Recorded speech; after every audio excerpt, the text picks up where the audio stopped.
Mrs. Lana? Oh my goodness. Can you believe what I just discovered?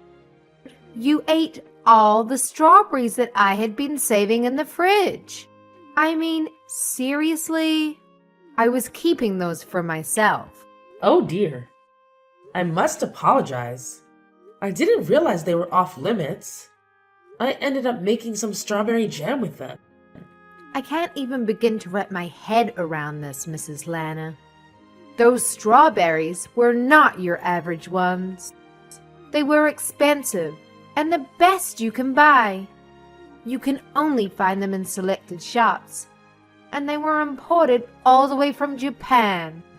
I had something special planned for them, and now they're gone. Well, you see, Violet, those strawberries were starting to show signs of spoilage. I've been thinking about this for a while now, and I believe it's important to only purchase food quantities that we can consume in a timely manner. I understand that you like to savor the finer things, but it often leads to waste when they go bad. Excuse me? Did I ask for your opinions on my eating habits? I don't need to hear anything from someone who can't afford to enjoy the finer things in life. You wouldn't understand the joy of cherishing these delicacies. Are you seriously calling me poor? Ugh, this is so frustrating. I can't take this anymore. I only agreed to move in with you because Steve promised me numerous benefits.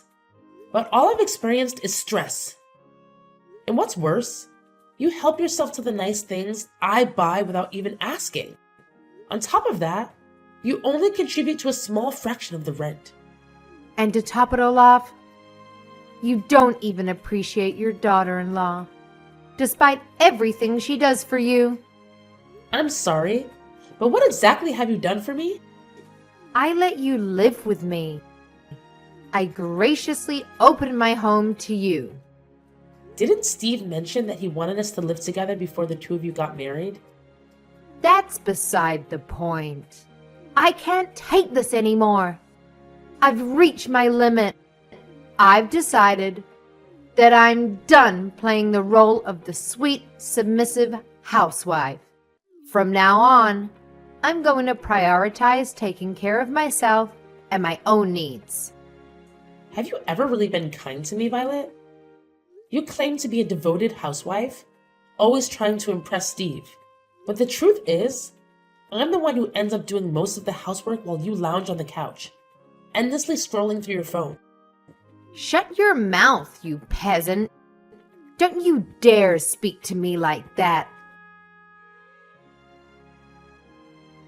Steve, I need you to tell me what you told Violet to convince her to live with me. Huh? What do you mean, Mom? She just threw all of her anger at me and that this isn't what she signed up for. And that you told her that there would be benefits on her side by living with me. She even went as far to call me a peasant. And that I should be ashamed for not being able to spoil her. Violet told me that you were the one who came up with the idea to live with me. And that you convinced her to do so. So I need to know what you told her. Just come clean with it. I need to know this to straighten out this whole situation. Besides, I've been having a feeling that you're lying to me for a while now. What? I mean, you had a bunch of money inherited to you when Dad died, didn't you? He worked at a decent company, so I imagine the insurance was great. Therefore, I figured that you had enough to be well off for the rest of your life. Maybe even better than well off. So I told Violet that you would support us a pretty good amount per month if we let you stay over at our place. So we had a discussion and decided that it would be best to rent the money that we need for now and have you support us to pay it back. And you tried to ask me to live with you guys without raising any suspicions by keeping something so huge from me? Wow. I remember how happy I was when Violet told me that she wanted to keep me close for when I grew old. It was all about just money, huh? You don't have to say it like that, Mom. Don't you enjoy our company? After finding out about your motives, no, I don't. You turned Violet into a cold-hearted liar. Now all she does is complain about my presence and call me poor. I should never have even bothered living with the two of you. So explain everything to Violet right now. That there was never a conversation about me providing for the two of you, and that you lied about it. And while you're at it, apologize and tell her that you'll single-handedly provide for her from now on. What? How did our conversation end up in that direction? You're supposed to be understanding and help us more with future payments. Why would I do that? Because Violet isn't the same girl as the girl I met either. Ever since my salary started going down, she's been constantly irritated about my presence too. Thanks to that, she and I haven't been doing so well as a couple. I can't say that I didn't notice how her behavior towards you had changed as well. Even in this situation, I believe that you would help me because you're my mother, and that's what mothers should do for their sons. But you didn't even bother offering help. And now you're trying to abandon me in this situation and leave everything in my hands? Don't you see how harsh you're being? You're my mother, so do something. Are you kidding me? How old are you? Someone your age needs to pick up their crap and finally become independent.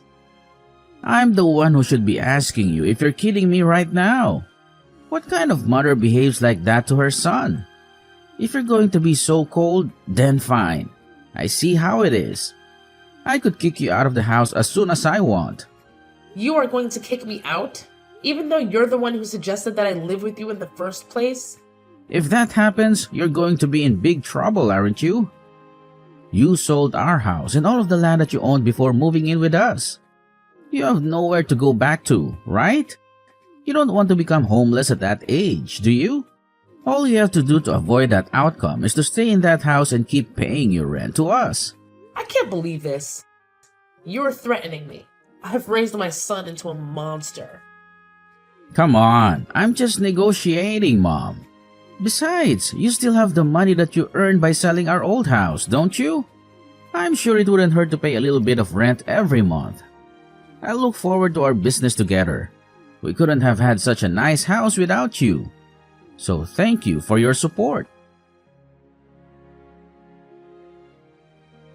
When are you going to pay rent for this month? Steve told me that you would be paying $3,000 for rent every month. Why have you still not paid us? What? $3,000? What kind of joke is that? Are you telling me that Steve lied to me again? Why does he always lie? To get out of trouble? He knows that he's going to get caught. Never mind. Then I'll just tell you myself. Steve and I will be asking for $3,000 each month for rent from now on. Are we clear? You can manage to do that, right? No, I can't. I already pay an amount that will pay well over my expenses in a month. And now you're asking for $3,000 a month? I'm only paying the same amount that I used to. $1,000 for each month is enough. I guess this means our negotiation has failed. I'll pack up your things and leave them outside. Best to gather your things and leave. Please. What? This is your last chance to change your mind. If you oblige to pay $3,000 every month, then we'll let this incident slide. I won't throw you or your things out. So what's it gonna be? Are you going to pay the $3,000 each month as rent? Or are you going to be homeless and spend your nights on a bench in a park? Feel free to make the choices that fit your preference. I can't believe you. You can't just kick someone out like that. As you've already figured out by now, I'm barely getting by at this point. Thanks to your dumb little son, who couldn't manage to keep his job. We don't have the option to keep another mouth to feed for free. You don't keep me around for free. I pay my part of the expenses. And you say that you don't have the option? But I don't see you getting a job either. Stop arguing with me. My job is to take care of the house. I'm not going to go out and work like a peasant, so you need to pay rent and be accountable for that. How does that make any sense? But you choose to ignore our needs and neglect your part in supporting us. Have you used up all of the money that you had from selling your house already? It's my money, and I get to use it however I want. How selfish can you be? You use all of your money for yourself while your son and daughter-in-law are struggling to get by? I can't imagine how easy it must be to rely on someone else to live while not making any contributions whatsoever. But that ends now. If you can't pay your rent, then get out of my house this instant. So that's all I was to you, huh? You never cared about me. You just wanted to use me as an ATM. Well, then, I'm glad to leave. Shut up, you poor old hag. I mean, what else did you expect from us? The only good that you do is pay us. So I think it's fair that we only see you as an ATM. You're not worth the space in our house. You need to leave and never show up ever again. There's literally no point in letting you live with us, you parasite. I guess I'll move into the luxury nursery home with the built-in country club in the town next door. Seriously? I guess he got his habit of lying from you. I'm being serious. And where on earth do you think you're going to get the money for that? I have every single cent that I need to afford it. I currently have $2 million worth of assets. So you can probably do the math that I have enough to spend a lifetime in a nice place like that. 2 million? How? I think I'll get going now. I promised my friend that we would go somewhere to have tea together. So I'll go do that. As a matter of fact, I'll stay at a friend's house tonight. So please leave my things at your front door. I'll be moving into my dream environment after that, so you won't have to see me ever again. I can't tell if you're joking. You're kidding about the $2 million, right? Even if your husband passed away and left an inheritance, $2 million is unrealistic. Oh, it's not my husband's. I made it myself when I was younger. What? Yes, I bought some real estate with the money that my husband left behind. So I have $5 million if you include that. I hit the jackpot with the apartment I bought and started renting out. You have $5 million. How? Because I plan ahead and save up money before I make financial decisions. Unlike your dumb little husband. This whole situation doesn't make any sense. Even your son hasn't told me anything about money like that.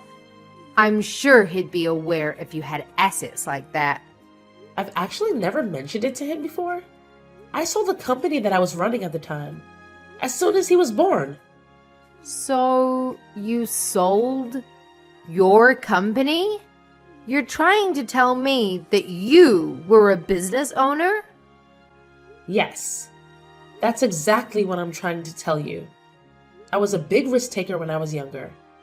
I started lots of businesses and most of them failed. But one of them really took off, and it expanded to a pretty good scale. I can't believe this. I married my husband right after that, though. So I ended up selling the company for a pretty good dime. I found it more important to marry and devote myself to the love of my life. Therefore, I sacrificed the potential of becoming a billionaire to pursue it. How could you sell your company for a reason like that? Are you stupid? Do you think so? Because through my eyes, it seems like you and I are doing the exact same things. quitting our jobs to become housewives. I just wanted to support my husband with everything I had. So I did exactly that. He was very kind, but he had trouble balancing his tasks. So I had to step in all of the time. And I enjoyed it a lot. The money that I got was just a bonus. And that's how you got $2 million. Exactly. So that's probably why Steve never mentioned it to you. He simply only knew me as a housewife. The subject just never came up because we were all happy with the situation that I created. Honestly, my brain can't keep up with all of this. Then you can look it up on the internet tonight. The company is still pretty large in scale. I'm sure you can find my Wikipedia or something as its founder. Mom? What do you mean? You used to own a business? Why did you never tell me about this? And your savings? That should have been the first thing to bring up when you started living with us.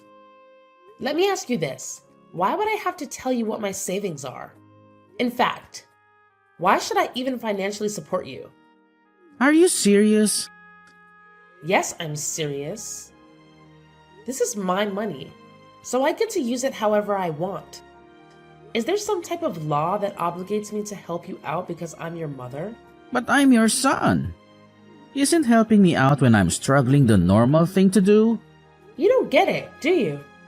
I'm not going to help you. Especially because you're my son. I care for you, so I need you to learn how to keep going on your own. Come on, Mom. Don't be like that. Look, I'm sorry about all of the things that Violet said to you. I really am. And I'll make sure that she understands her faults too. So can you please come back and live with us? Violet is saying she'll do all the housework from now on. And I'm sure things are going to work out this time. All you need to do is support us the way you always did. And all are going to be well. Sorry, but I just finished signing up for the nursing home that I was talking about earlier. So no, I won't be moving back with the two of you anymore. What? Have you already finished signing up? I mean, I can't just stay at a friend's house forever, can I? The place I'm moving to has a whole building to itself. So I'll be spending the rest of my life shopping and sipping margaritas next to the pool. My friend even said that she's moving in with me. So we'll be having the time of our life. They own a whole building? And a country club is inside? How much is that going to cost you? You could have so much money living with us instead. I'd rather use everything I have on myself than let you two parasites steal from me. I hope you and Violet live happily alongside each other. Don't mind me anymore. This poor old hag will be living in a beautiful nursing home with everything she needs to be the happiest she could be. Mrs. Lana, what have you done? What are you talking about? You know what I'm talking about. I really don't. The neighbors. They keep staring at us like we're criminals. And when we approach them, they wouldn't even look us in the eye. It's very difficult to live comfortably when you're surrounded by people who treat you like that. And why do you suppose that I was the one who did something? Because we haven't done anything to any of them. And this all started since you left our house. Well, I'm so very sorry for the two of you. It might be because I stopped donating to the city. What do you mean?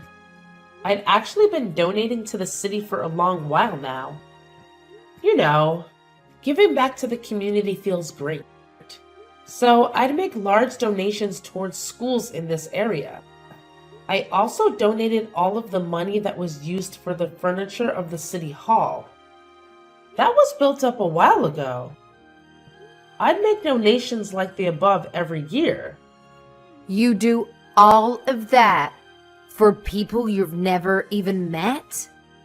But you still can't pay for our house?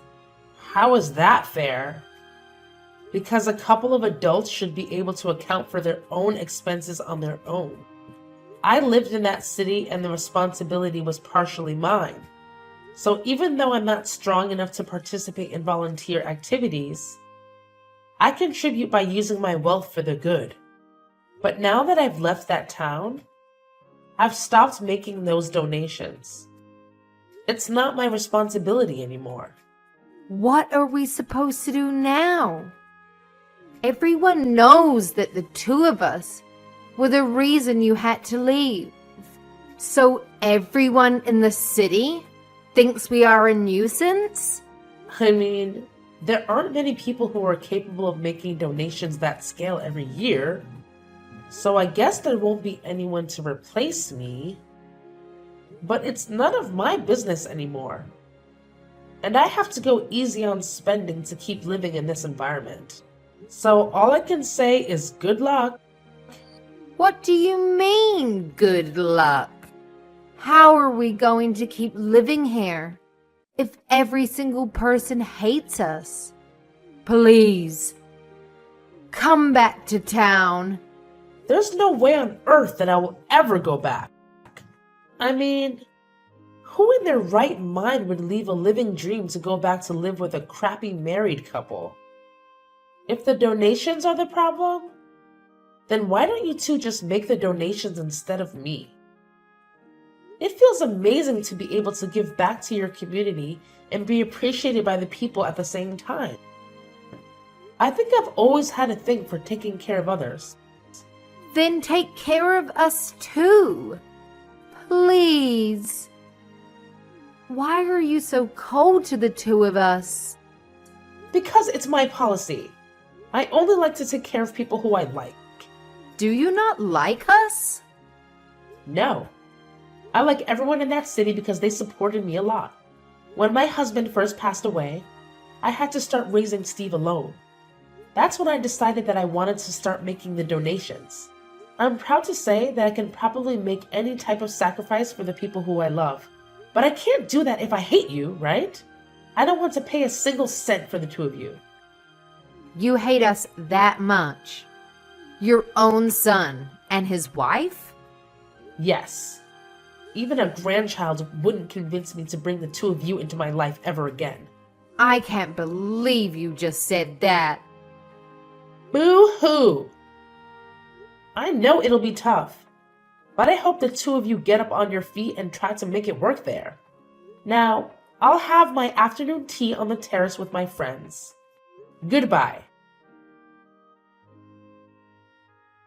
After that whole ordeal, let me tell you, I wasted no time. I immediately scheduled a meeting with my lawyer, and together we crafted a rock-solid will that laid out my final wishes. You know what I decided?